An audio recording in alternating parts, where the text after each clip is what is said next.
सीधे लिए चलते हैं पुणे की ओर, जहां पर आरएसएस की प्रेस कॉन्फ्रेंस चल रही है। क्या कुछ हो रहा है, दिखाते। देश में विभिन्न प्रकार के वैचारिक मुद्दों पर भी अलग अलग प्रकार से समय समय पर विषय आते रहते हैं।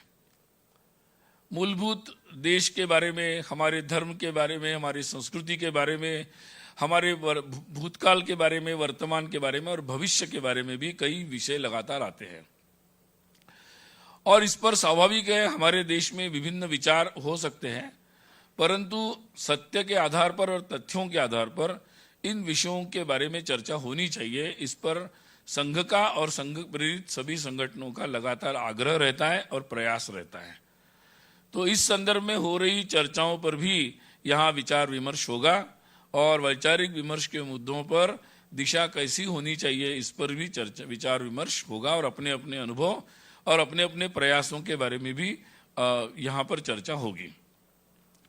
सामाजिक परिवर्तन के जो प्रयास चल रहे हैं, उस प्रयास में ये सभी लोग लगे हुए हैं।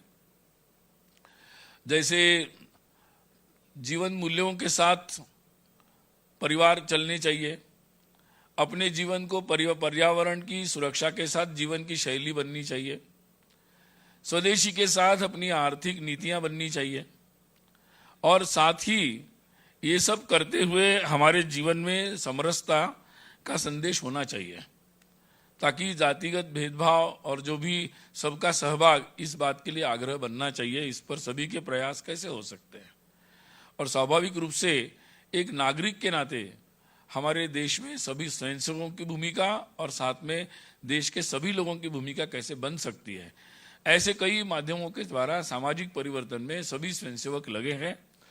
ये विविध जो संगठन है, उसके भी कार्यकर्ता समाज के कई सारी संस्थाओं को साथ में लेकर उनके साथ भी समन्वय करते हुए लगे हुए हैं। तो ऐसे कई विषयों पर 3 दिन में 14, 15, 16 यहाँ पर चर्चा होगी। ये बैठक एग्जीक्यूटिव बैठक नहीं है, इसलिए यहाँ पर उस तरीके के निर्णय नहीं होंगे, क्योंकि निर्णय संघ के लिए संघ की बैठक में होंगे और संगठन के लिए संगठन की अपनी अपनी कार्यकारी परिषद में उनके निर्णय होंगे। इंडिया गठबंधन से जुड़ी बड़ी खबर आपको बता दें, INDIA गठबंधन की बैठक